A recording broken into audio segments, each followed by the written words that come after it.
Better get better. Tell me how much do a nigga make? If I had $100 for a million times, I must tell a nigga go ahead. I forget rich in the center stage. Yeah, I put shrimp on my dinner plate. I put go flicks on my dinner plate. I fuck the stove cause they innovate. My ass so fat, got sit down. Turn around, girl, let me get it down. Nice my car ain't ringing down. I get the band, I won't fit it down. I had to make this video. The internet is just going crazy right now with the latest chapter of One Piece. If you're not caught up with One Piece, go ahead and read that and head right back so we can have this discussion, because man, this is crazy. This is I don't know how else to explain this. So spoilers alert, Yamato is on the rooftop speaking with Kaido, and she states that I will go out to sea with Straw Hat. That sentence was enough to turn the entire One Piece community upside down, in my case, and completely make them shut off their brains. What I mean by that is that I firmly believe that Yamato will not join the Straw Hats. It just doesn't make sense. There is no scenario in which it would make sense. Maybe I'm missing something. So I want you guys to go ahead and leave a comment in the comment section below and let me know if maybe I'm just missing a point or there's something that I'm not understanding. Because everybody seems pretty adamant that Yamato will join the Straw Hats. So let's jump into it. So first off, let's talk about Yamato as a character, right? Her character revolves around pretty much two things. Her abusive and overbearing and manipulative father, Kaido, the main bad guy in this arc, and her obsession with Odin, which is Momo's father, Momonosuke's father. Now, here's a couple things right out the gate that I just want to debunk because they have literally no bearings at all. And that's in terms of the correlations or the similarities with Yamato and Odin. How Odin went with Roger because of the poneglyphs, and they assume the same is going to happen with Yamato. But people forget that we have Robin in the crew.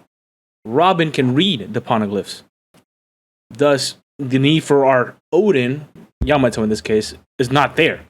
Luffy doesn't need Odin like Roger needed Odin to read the poneglyphs. We have Robin. Her entire story to this point has been that. Literally that. She wants to read the poneglyphs to find out the history or what happened in the world, in the Void Century. So I just want to throw that one right up, like let's burn that one, throw it in the trash, let's get rid of that one, because that makes absolutely no sense. The thing that I don't understand is just it's how is it that just by stating a phrase you completely disallow all the other Straw Hat members and their loyalty to Luffy?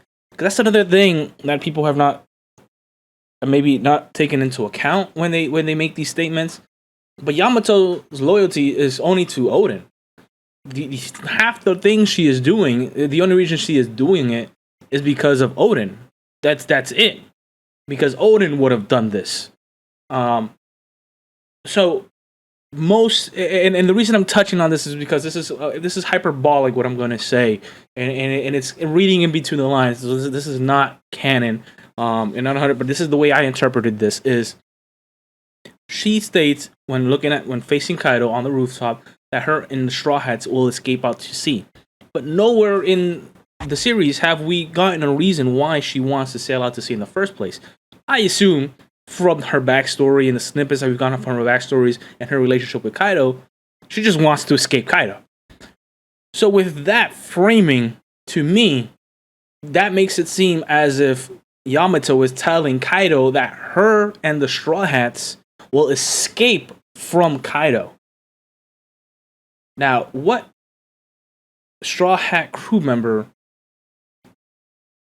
doesn't have enough faith or believe in Luffy to defeat his enemy and eventually become the Pirate King? That is like the go-to. If you're a crew member on the Straw Hats Pirates, like that's the number one thing. You believe Luffy will become the king of the pirates, that he is the strongest in the sea, that nobody can beat him. So with that framing, what Yamato said contradicts her possibilities of joining the Straw Hats. Right. So that's just something else. And there's also a little snippet that I wanted to throw in here. And this is what I mean by Oda's writing. Oda has patterns. Oda has things that he does constantly to give us, the readers, an idea of where the story is heading, like any good storyteller. And one of the things that he loves to do is when Luffy calls out to a person, let's use Trafalgar Law for an example, those who he associates as friends, as acquaintances, not crew members, but like a friend, an acquaintance, somebody he can go on the battlefield with. Essentially, he would always put O at the end. With Law, he called him Tara O. With Kid, it was Giza O. And of course, with Yamato, it was Yama O. Now, it's a very small snippet in the manga, and most people probably overread it. But Oda wouldn't put it unless it was for a reason. And so that's another point against that entire argument. You know, so she has really no role in the ship, because the only reason her correlation is with Odin. The reason people are making the assumption, the core argument with Yamato joining the Straw Hats is because Yamato is Odin and Odin joined Roger to go to Raftail. But the only reason Odin joined Roger to go to Raftail is so that he can read the poneglyphs. We already have somebody in the crew that can read the poneglyphs. So her role on the ship, it doesn't count. Her loyalty is to Odin. I frankly, I don't think she even believes that Luffy can beat Kaido. So right at the gate, right there, that's another point against her. The way Luffy has referred to her, which again, it's a slight, small thing in the chapter, but those are the hints that Oda lays out for us to know what is going to happen in the story. So that's 3 things right there. The other thing is, every character has a dream in the One Piece world. It's pretty clear, a dream, a wish, something that they desire, right? Yamato's dream is Odin's dream. It's the same one. She wants what Odin wanted, which was to open the borders of Wano. Well, at the end of the Wano arc, it seems like if the border is not going to be open right there at that instant, the people are going to be put in place to open up the border. And what I mean by that is Momonosuke and the Scabbards are most likely going to take the leadership roles, with Momo becoming the shogun and the Scabbards becoming, his court or his office or his counselors or whatever, protectors, bodyguards. Those people are going to be put in place to open up the borders of Wano. Because remember, they are also trying to fulfill Odin's dream, which is to open up the borders of Wano. So again, that's another thing, another reason why her story would be over at the end of Wano.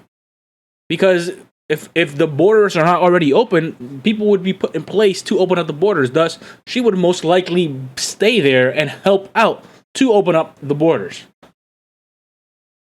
It's a little aggravating.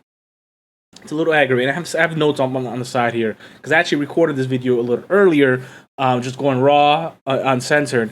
But after seeing it, it seemed more of me just stating my opinions and not really giving you guys the information to back up my opinion. So I wanted to make this video to give the information so that way you can understand where I'm coming from and where this point of view is coming from. So those are 4 points off the top of the head, off quickly skimming through the chapters that I came up with as to the reason why Yamato, it wouldn't make sense for Yamato story-wise to join the Straw Hats. I feel like Oda himself has explicitly trying to tell us that there's no way that she's gonna join the Straw Hats. Like I said, she might, fill a role kind of like Vivi or Shirahoshi, where they are in alliance to Luffy in a kingdom that eventually will fall under Luffy's territory. We all assume that once Luffy becomes a Yonko, Alabasta, Dressrosa, Fishman Island, those are places that are going to be Luffy's territories.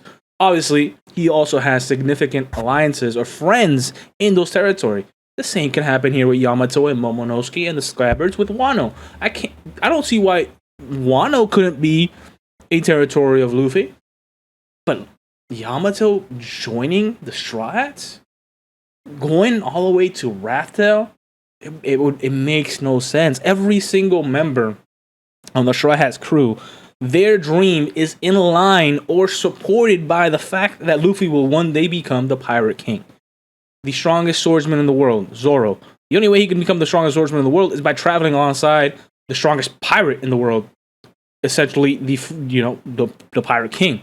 So he can face off against all the strongest enemies and obviously claim and support that title. The All Blue, Sanji.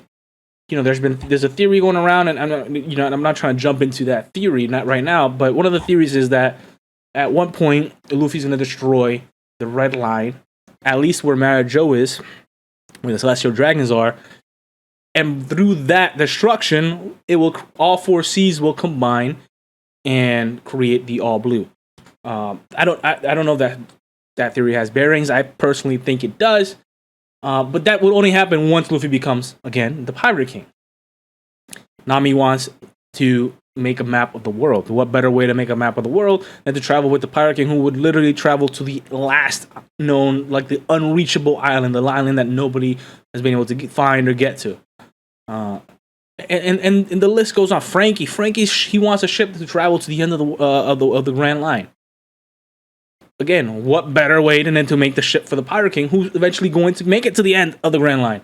So it's just like everybody in, Robin, she wants to find out the history of the world. What better way than to go into Raftel, where presumably the history of the world is written.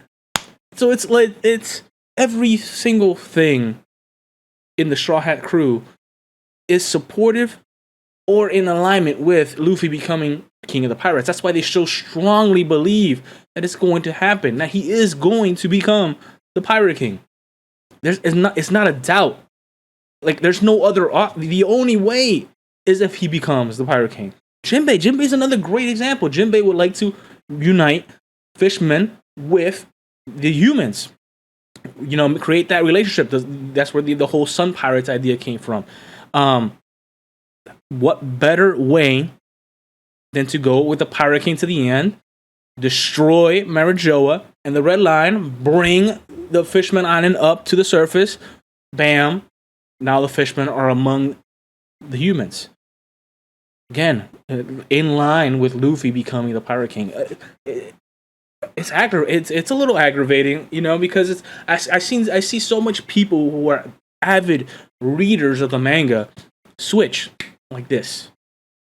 One sentence was enough for them to be like, yep, she's gonna join new monster trio, threw Jinbei right to the garbage, or threw Sanjay right through the garbage, discarded all their hard work and sacrifice, all their influences on Luffy as a character, completely disregarded it because of a 5 or 6 word sentence. I will go out to sea with the Straw Hats. That's all it took.